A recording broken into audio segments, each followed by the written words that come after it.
السلام علیکم ورحمۃ اللہ وبرکاتہ صلی اللہ علیہ حبیبہ محمد و آلہ و صحابہ وسلم۔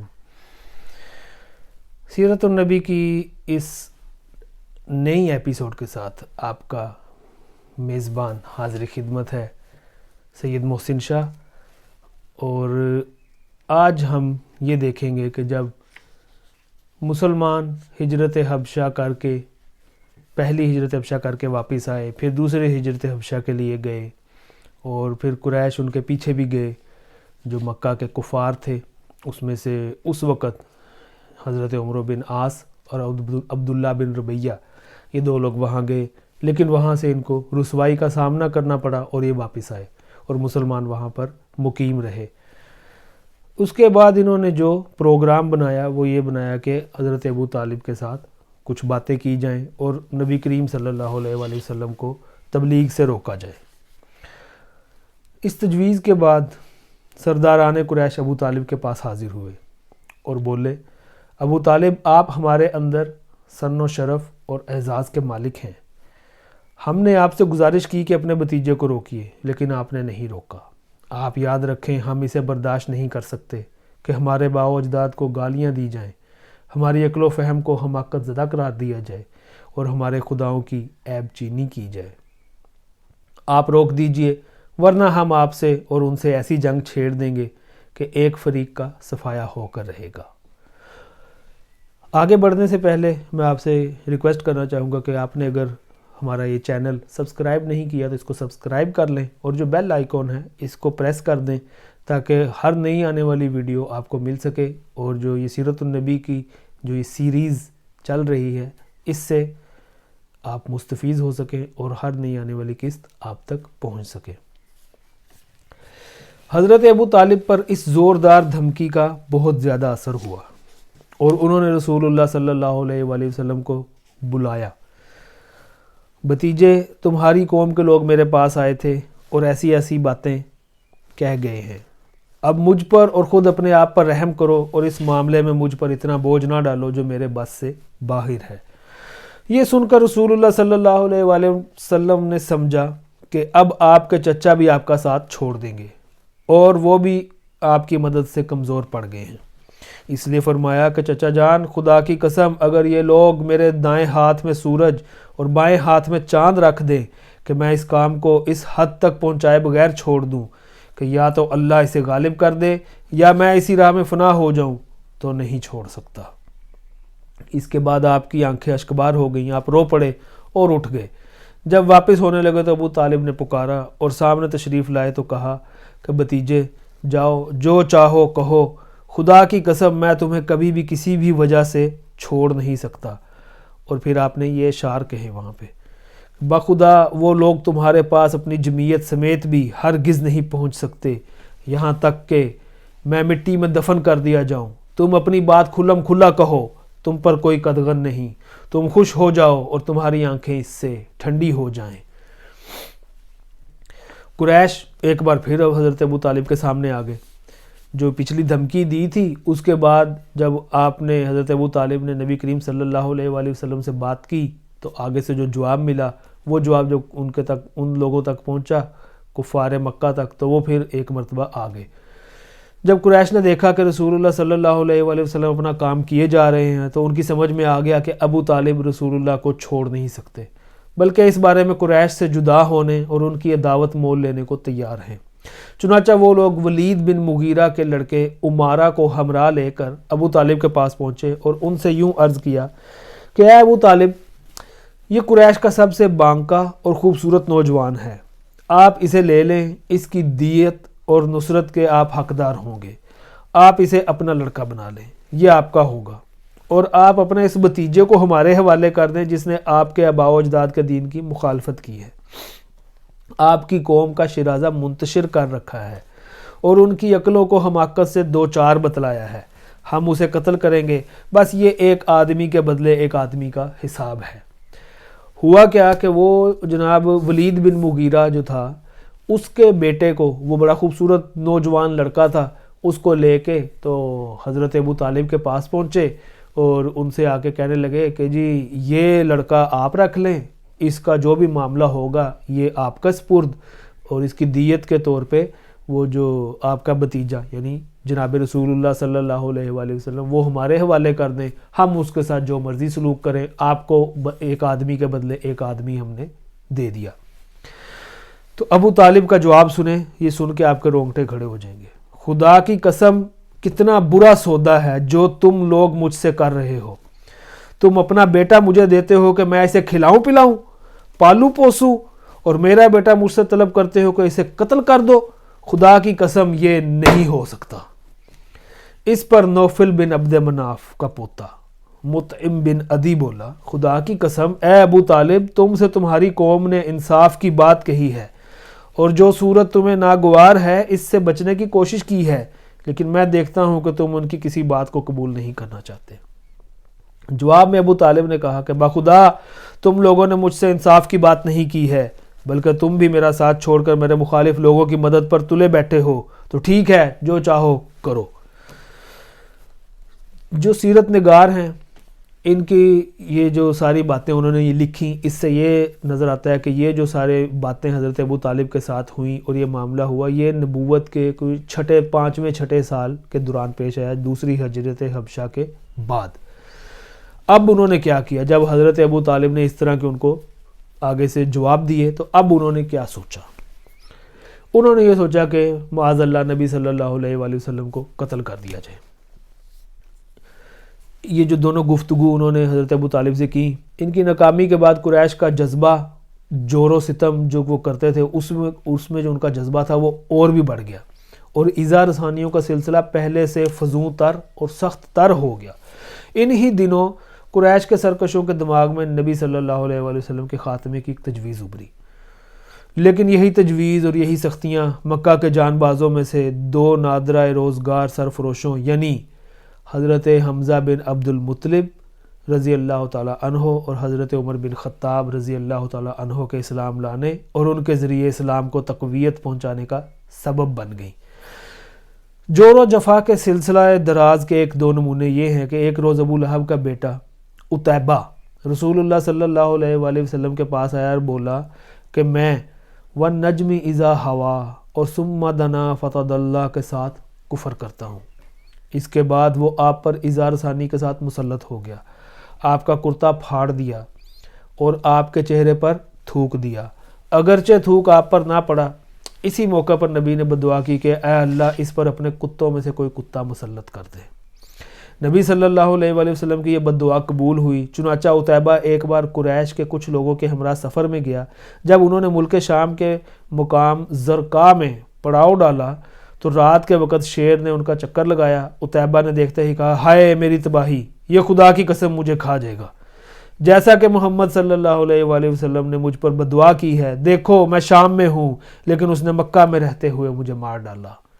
احتیاطاً لوگوں نے عتیبہ کو اپنے اور جانوروں کے گھیرے کے بیچوں بیچ سلایا، لیکن رات کو شیر سب کو پھلانگتا ہوا سیدھا عتیبہ کے پاس پہنچا اور سر پکڑ کر اس کو ذبح کر ڈالا۔ ایک بار عقبہ بن ابی معیط نے رسول اللہ صلی اللہ علیہ وآلہ وسلم کی گردن حالت سجدہ میں اس زور سے روندی کہ معلوم ہوتا تھا دونوں آنکھیں نکل آئیں گی۔ ابن اسحاق کی ایک طویل روایت سے بھی قریش کے سرکشوں کے اس ارادے پر روشنی پڑتی ہے کہ وہ نبی صلی اللہ علیہ وآلہ وسلم کے خاتمے کے چکر میں تھے۔ چنانچہ اس روایت میں بیان کیا گیا کہ ایک بار ابو جہل نے کہا کہ برادران قریش، آپ دیکھتے ہیں کہ محمد صلی اللہ علیہ وآلہ وسلم ہمارے دین کی عیب چینی، ہمارے باء و اجداد کی بدگوئی، ہماری عقلوں کی تخفیف اور ہمارے معبودوں کی تذلیل سے باز نہیں آتا۔ اس لیے میں اللہ سے عہد کر رہا ہوں کہ ایک بہت بھاری اور بمشکل اٹھنے والا پتھر لے کر بیٹھوں گا اور جب وہ سجدہ کرے گا تو اسی پتھر سے اس کا سر کچل دوں گا۔ اب اس کے بعد چاہے تم لوگ مجھ کو بے یار و مددگار چھوڑ دو، چاہے میری حفاظت کرو، اور بنو عبد مناف بھی اس کے بعد جو جی چاہے کریں۔ لوگوں نے کہا نہیں واللہ ہم تمہیں کبھی کسی معاملے میں بے یار و مددگار نہیں چھوڑ سکتے، تم جو کرنا چاہتے ہو کر گزرو۔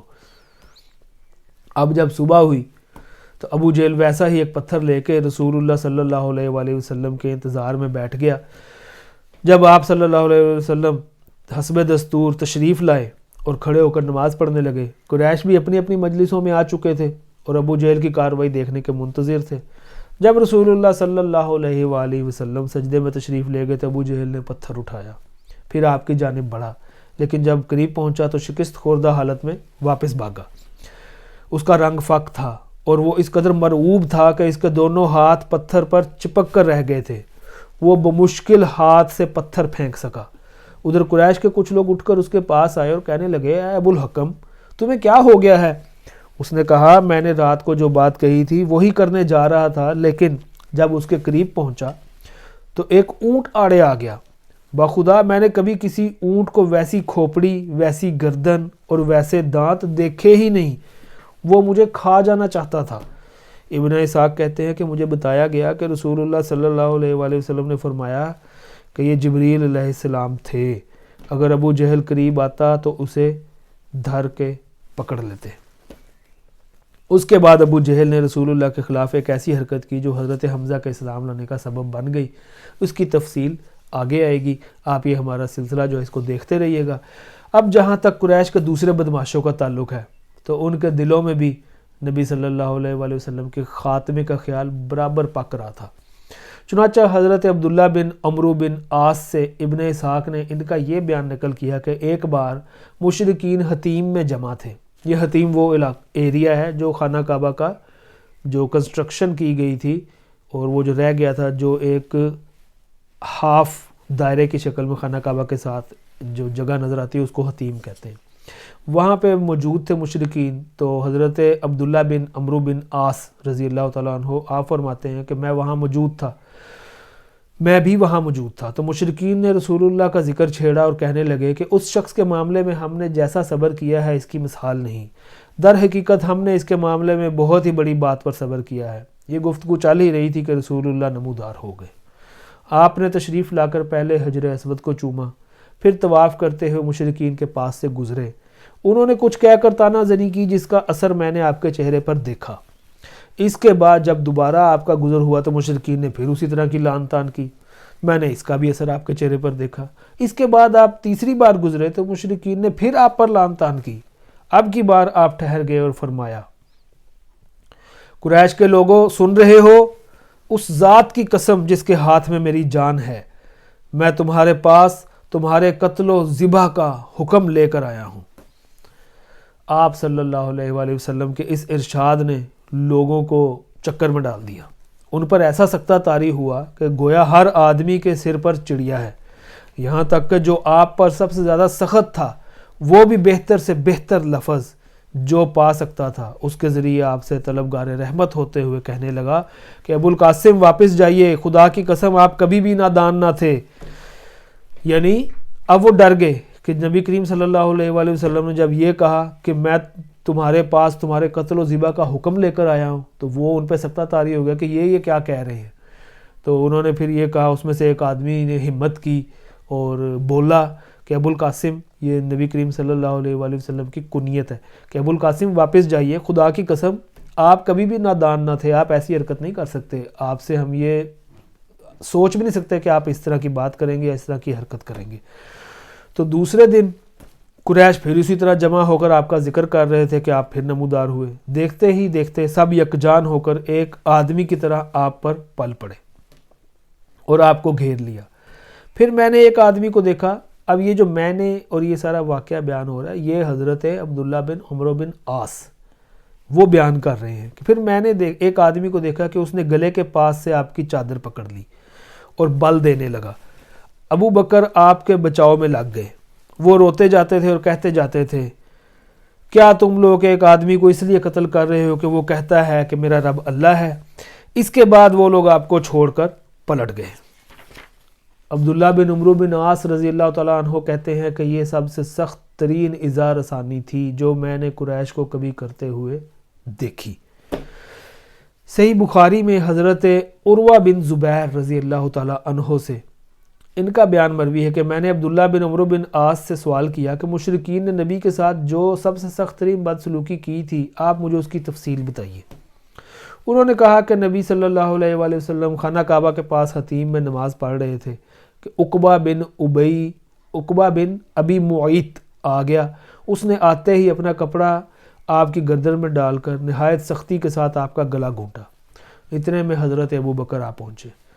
اور انہوں نے اس کے دونوں کندھے پکڑ کر دھکا دیا اور اسے نبی سے دور کرتے ہوئے فرمایا کہ تم لوگ ایک آدمی کو اس لیے قتل کرنا چاہتے ہو کہ وہ کہتا ہے کہ میرا رب اللہ ہے۔ اب جب یہ واقعات پیش آئے، جب ان لوگوں نے نبی کریم صلی اللہ علیہ وآلہ وسلم کے قتل کا منصوبہ بنایا اور قتل کی کوششیں بھی کی، ابو جہل نے پتھر اٹھا کے تو جانے لگا سر پہ کچلنے کے لیے، اور یہ جو بندہ تھا اس نے نبی کریم صلی اللہ علیہ عقبہ بن ابی معیط، اس نے نبی کریم صلی اللہ علیہ وآلہ وسلم کے گلے میں کپڑا ڈال کے تو اس کو بل دینا شروع کر دیے، اور پھر حضرت ابو بکر نے اس کو پیچھے دھکا دیا اور اس کو دفع کر دیا۔ تو جب اس طرح کے معاملات ہونا شروع ہوئے تو اللہ کو اور ہی کچھ منظور تھا۔ یہ کفار کے جو ارادے ہیں وہ کچھ اور ارادے تھے، لیکن اللہ کے ارادے کچھ اور تھے۔ اب سنیے آگے کیا ہوا کہ مکہ کی فضا ظلم و جور کے ان سیاہ بادلوں سے گمبھیر تھی کہ اچانک ایک بجلی چمکی اور مقہوروں کا راستہ روشن ہو گیا، یعنی حضرت حمزہ رضی اللہ تعالیٰ عنہ مسلمان ہو گئے۔ ان کے اسلام لانے کا واقعہ سن 6 نبوی کے اخیر کا ہے، اور غالب گمان یہ ہے کہ یہ وہ ماہ ذوالحجہ میں مسلمان ہوئے تھے۔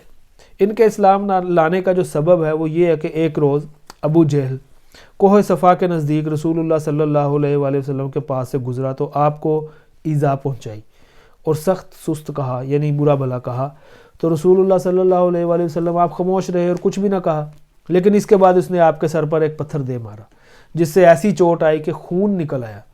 پھر وہ خانہ کعبہ کے پاس قریش کی مجلس میں جا بیٹھا۔ عبداللہ بن جدعان کی ایک لونڈی کوہ صفا پر واقع اپنے مکان سے یہ سارا منظر دیکھ رہی تھی۔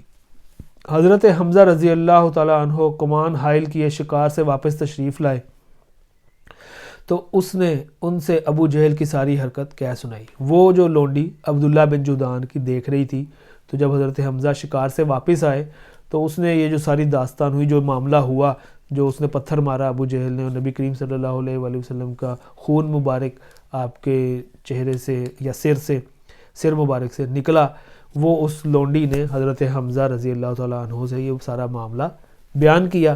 تو حضرت حمزہ غصے سے بھڑک اٹھے۔ یہ قریش کے سب سے طاقتور اور مضبوط جوان تھے۔ ماجرا سن کر کہیں ایک لمحہ رکے بغیر دوڑتے ہوئے اور یہ تہیہ کیے ہوئے آئے کہ جو ہی ابو جہل کا سامنا ہوگا اس کی مرمت کر دیں گے۔ چنانچہ مسجد حرام میں داخل ہو کر سیدھے اس کے سر پر جا کھڑے ہوئے اور بولے، او سرین پر خوشبو لگانے والے بزدل، تو میرے بھتیجے کو گالی دیتا ہے، حالانکہ میں بھی اسی کے دین پر ہوں۔ اس کے بعد کمان سے اس زور کی مار ماری کہ اس کے سر پر بدترین قسم کا زخم آ گیا۔ اس پر ابو جہل کے قبیلے بنو مخزوم اور حضرت حمزہ رضی اللہ تعالیٰ عنہ کے قبیلے بنو ہاشم کے لوگ ایک دوسرے کے خلاف بھڑک اٹھے، لیکن ابو جہل نے یہ کہہ کر انہیں خاموش کر دیا کہ ابو عمارہ کو جانے دو، میں نے واقعی اس کے بھتیجے کو بہت بری گالی دی تھی۔ ابتداً حضرت حمزہ کا اسلام محض اس حمیت کے طور پر تھا کہ ان کے عزیز کی توہین کیوں کی گئی، لیکن پھر اللہ نے ان کا سینہ کھول دیا۔ انہوں نے اسلام کا کڑا مضبوطی سے تھام لیا اور مسلمانوں نے ان کی وجہ سے بڑی عزت اور قوت محسوس کی۔ یہ تو حضرت امیر حمزہ رضی اللہ تعالیٰ عنہ شہید احد والی مدینہ آپ کے اسلام لانے کا یہ واقعہ جو میں نے مختصراً بیان کیا۔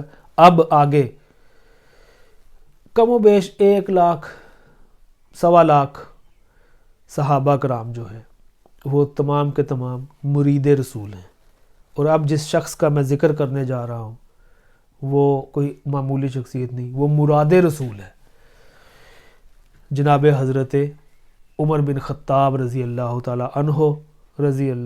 عنہ۔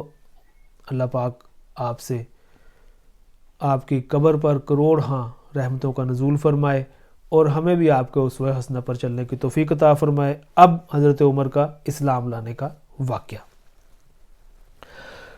ظلم و طغیان کے سیاہ بادلوں کی اسی گمبھیر فضا میں ایک اور برق تاباں کا جلوہ نمودار ہوا، جس کی چمک پہلے سے زیادہ خیرہ کن تھی، یعنی حضرت عمر رضی اللہ تعالیٰ عنہ مسلمان ہو گئے۔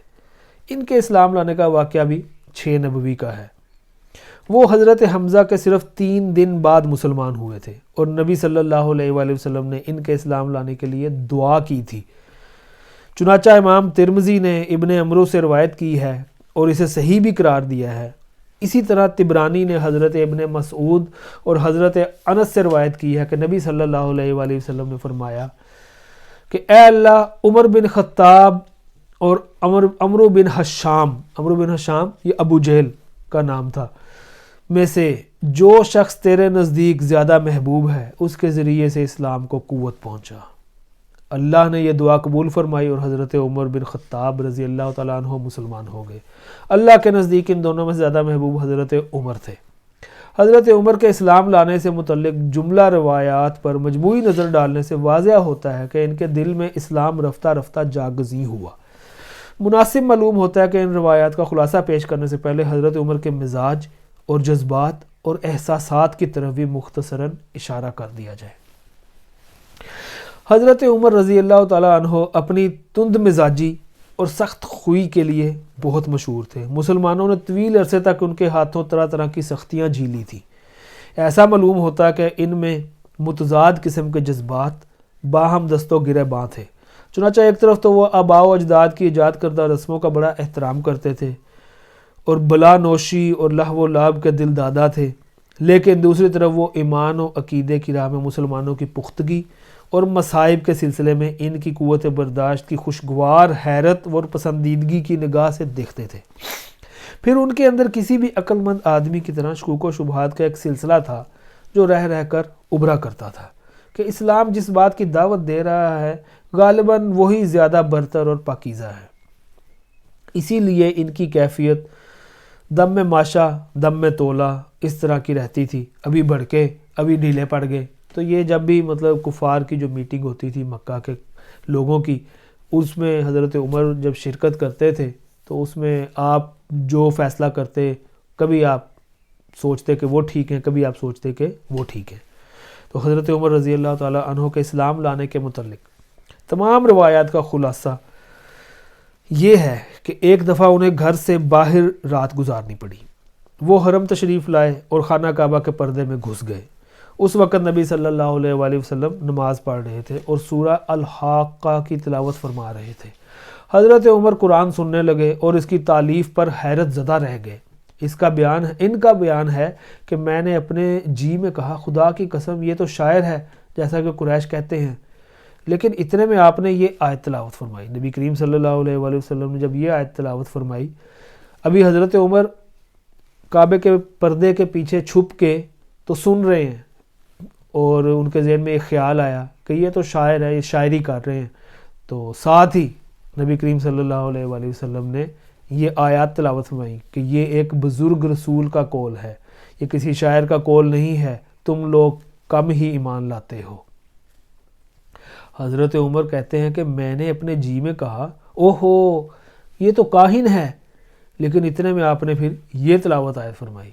یعنی آپ نے پہلے یہ سوچا کہ یہ شاعر ہے، کیونکہ قرآن شریف کی جو آیات ہیں اس کو مکے کے لوگ یہی کہتے تھے کہ یہ شاعر ہے، شاعری کرتا ہے۔ تو حضرت عمر نے بھی یہی سوچا، تو پھر جب یہ آیات تلاوت فرمائی کہ یہ ایک بزرگ رسول کا قول ہے، یہ کسی شاعر کا قول نہیں، تم لوگ کم ہی ایمان لاتے ہو، تو پھر آپ نے یہ سوچا کہ اوہو یہ تو کاہن ہے، یہ تو دل کے بات اس کو پتہ لگ گئی کہ میں یہ سوچ رہا ہوں اس وقت۔ تو پھر نبی کریم صلی اللہ علیہ وآلہ وسلم نے اس وقت یہ آیات تلاوت فرمائی کہ یہ کسی کاہن کا قول بھی نہیں، تم لوگ کم ہی نصیحت قبول کرتے ہو، یہ اللہ رب العالمین کی طرف سے نازل کیا گیا ہے۔ حضرت عمر رضی اللہ تعالیٰ عنہ کا بیان ہے کہ اس وقت میرے دل میں اسلام جاگزیں ہو گیا۔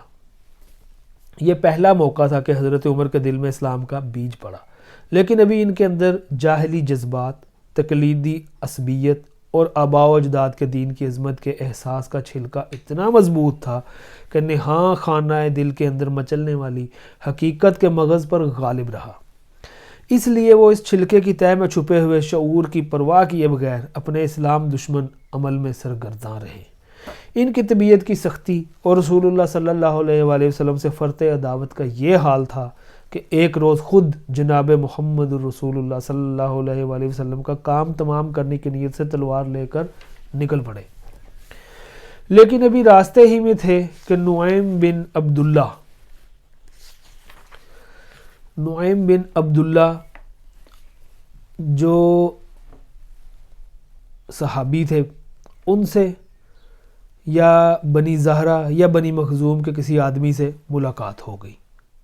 اس میں مختلف روایات ہیں کہ کس سے ملاقات ہوئی آپ کی۔ اس نے تیور آپ کے دیکھ کے پوچھا کہ عمر کہاں کا ارادہ ہے؟ انہوں نے کہا کہ محمد کو قتل کرنے جا رہا ہوں۔ اس نے کہا کہ محمد کو قتل کر کے بنو ہاشم اور بنو زہرہ سے کیسے بچ سکو گے؟ حضرت عمر نے کہا معلوم ہوتا ہے تم بھی اپنا پچھلا دین چھوڑ کر بے دین ہو چکے ہو۔ اس نے کہا عمر ایک عجیب بات نہ بتا دوں، تمہاری بہن اور بہنوئی بھی تمہارا دین چھوڑ کر بے دین ہو چکے ہیں۔ یہ سن کر عمر غصے سے بے قابو ہو گئے اور سیدھے بہن بہنوئی کا رخ کیا۔ وہاں انہیں حضرت خباب بن ارت سورہ طٰہٰ پر مشتمل ایک صحیفہ پڑھا رہے تھے اور قرآن پڑھانے کے لیے وہاں آنا جانا حضرت خباب کا معمول تھا۔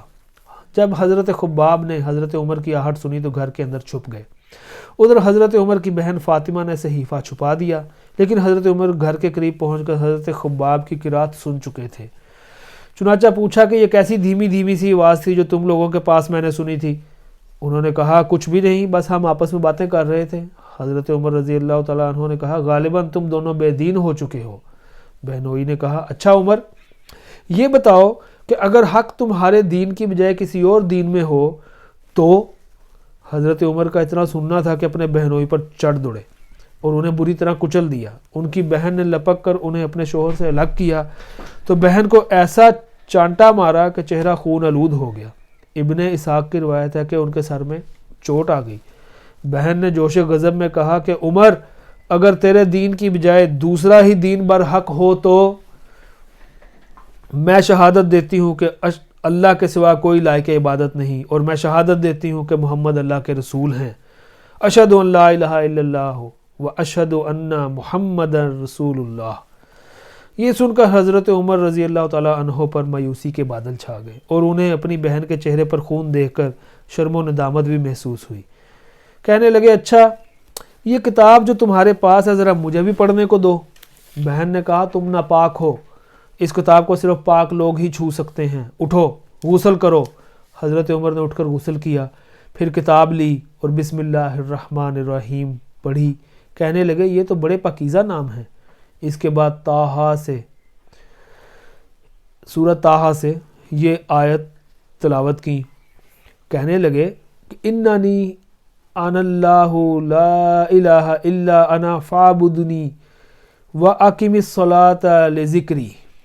یہاں تک آپ نے سورہ طٰہٰ کی تلاوت کی۔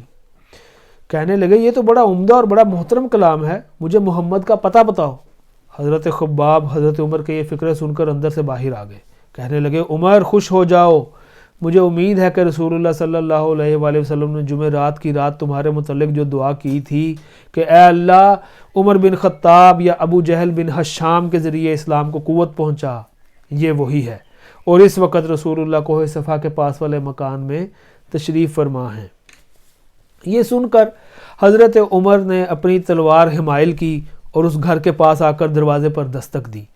ایک آدمی نے اٹھ کر دروازے کی دراز سے جھانکا تو دیکھا کہ عمر تلوار حمائل کیے موجود ہیں۔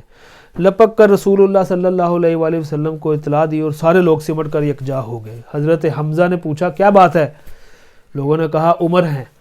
حضرت حمزہ نے کہا بس عمر ہے، دروازہ کھول دو، اگر وہ خیر کی نیت سے آیا ہے تو اسے ہم خیر عطا کریں گے، اور اگر کوئی برا ارادہ لے کر آیا ہے تو ہم اسی کی تلوار سے اس کا کام تمام کر دیں گے۔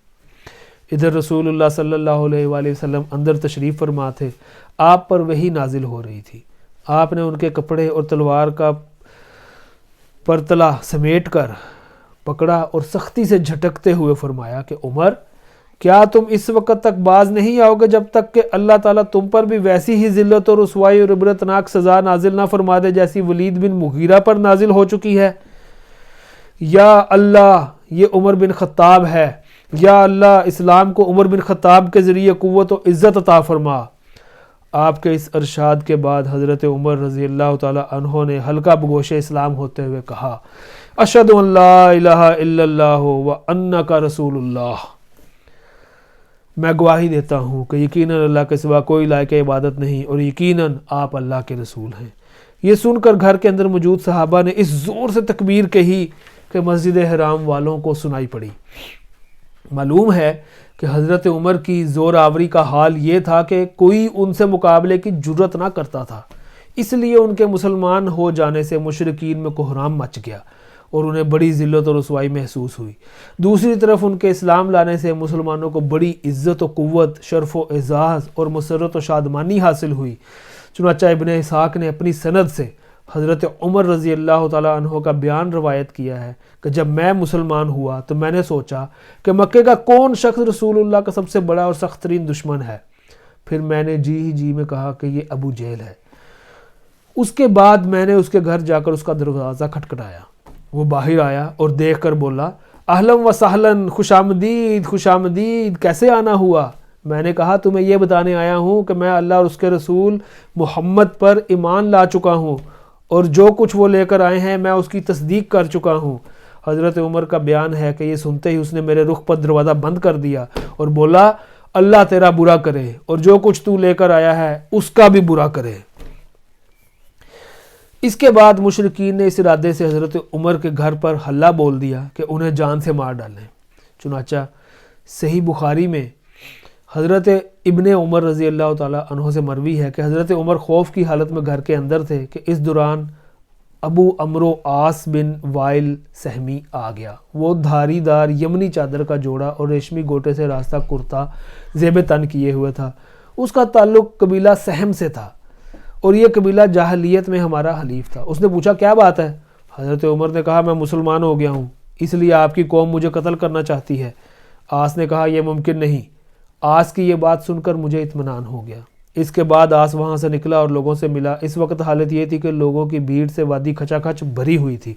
آس نے پوچھا، کہاں کا ارادہ ہے؟ لوگوں نے کہا، یہی خطاب کا بیٹا مطلوب ہے جو بے دین ہو گیا ہے۔ آس نے کہا، اس کی طرف کوئی راہ نہیں۔ یہ سنتے ہی لوگ واپس چلے گئے۔ ابن اسحاق کی ایک روایت میں ہے کہ واللہ ایسا لگتا تھا گویا وہ لوگ ایک کپڑا تھے جسے اس کے اوپر سے جھٹک کر پھینک دیا گیا ہو۔ حضرت عمر رضی اللہ تعالیٰ عنہ کے اسلام لانے پر یہ کیفیت تو مشرکین کی ہوئی تھی، باقی رہے مسلمان تو ان کے احوال کا اندازہ اس سے ہو سکتا ہے کہ مجاہد نے ابن عباس سے روایت کیا ہے کہ میں نے عمر بن الخطاب سے دریافت کیا کہ کس وجہ سے آپ کا لقب فاروق پڑا، تو انہوں نے کہا، مجھ سے 3 دن پہلے حضرت حمزہ مسلمان ہوئے۔ پھر حضرت عمر نے ان کے اسلام لانے کا واقعہ بیان کر کے آخر میں کہا کہ پھر جب میں مسلمان ہوا تو میں نے کہا کہ اے اللہ کے رسول، کیا ہم حق پر نہیں ہیں، خواہ زندہ رہیں خواہ مریں؟ آپ نے فرمایا، کیوں نہیں؟ اس ذات کی قسم جس کے ہاتھ میں میری جان ہے، تم لوگ حق پر ہو، خواہ زندہ رہو خواہ موت سے دوچار ہو۔ حضرت عمر کہتے ہیں کہ تب میں نے کہا کہ پھر چھپنا کیسا؟ اس ذات کی قسم جس نے آپ کو حق کے ساتھ مبعوث فرمایا ہے، ہم ضرور باہر نکلیں گے۔ چنانچہ ہم 2 صفوں میں آپ صلی اللہ علیہ وآلہ وسلم کے ہمراہ لے کر باہر آئے۔ ایک صف میں حمزہ تھے اور ایک میں تھا۔ ہمارے چلنے سے چکی کے آٹے کی طرح ہلکا ہلکا غبار اڑ رہا تھا، یہاں تک کہ ہم مسجد حرام میں داخل ہو گئے۔ حضرت عمر کا بیان ہے کہ قریش نے مجھے اور حمزہ کو دیکھا تو ان کے دلوں پر ایسی چوٹ لگی کہ اب تک نہ لگی تھی۔ اسی دن رسول اللہ صلی اللہ علیہ وآلہ وسلم نے میرا لقب فاروق رکھ دیا۔ حضرت ابن مسعود رضی اللہ تعالیٰ عنہ کا ارشاد ہے کہ ہم خانہ کعبہ کے پاس نماز پڑھنے پر قادر نہ تھے یہاں تک کہ حضرت عمر نے اسلام قبول کیا۔ حضرت صہیب بن سنان رومی رضی اللہ تعالیٰ عنہ کا بیان ہے کہ حضرت عمر مسلمان ہوئے تو اسلام پردے سے باہر آیا، اس کی اعلانیہ دعوت دی گئی۔ ہم حلقے لگا کر بیت اللہ کے گرد بیٹھے، بیت اللہ کا طواف کیا اور جس نے ہم پر سختی کی اس سے انتقام لیا اور اس کے بعض مظالم کا جواب دیا۔ حضرت ابن مسعود کا بیان ہے کہ جب سے حضرت عمر نے اسلام قبول کیا تب سے ہم برابر طاقتور اور باعزت رہے۔ اللہ پاک ہمیں بھی نبی کریم صلی اللہ علیہ وآلہ وسلم کے اسوہ حسنہ پر چلنے کی توفیق عطا فرمائے اور ایمان کی سلامتی عطا فرمائے۔ آپ ہمارے اس چینل کو سبسکرائب کر لیں تاکہ آئندہ آنے والی جتنی بھی قسطیں ہیں اس سیریز کی وہ آپ کو بر وقت موصول ہوتی رہیں۔ السلام علیکم ورحمۃ اللہ وبرکاتہ۔